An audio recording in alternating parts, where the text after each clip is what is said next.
I'm now going to reflect the trapezius muscle away.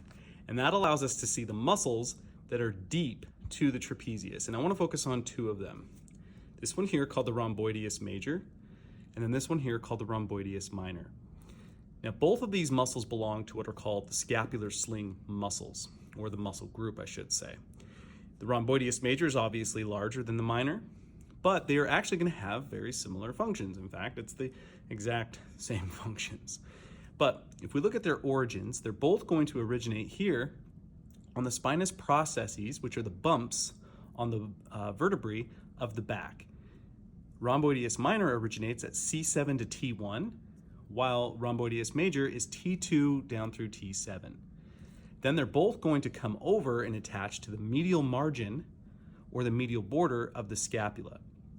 And then what they're going to do when they actually contract is retract the scapula. So you could picture if these muscles contracted, it would bring this whole muscle closer to that midline.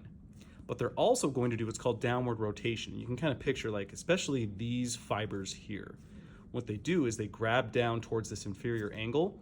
And so if the scapula was rotated like this, say like in a jumping jacks position, if your whole shoulders were coming up like that, we call this action upward rotation.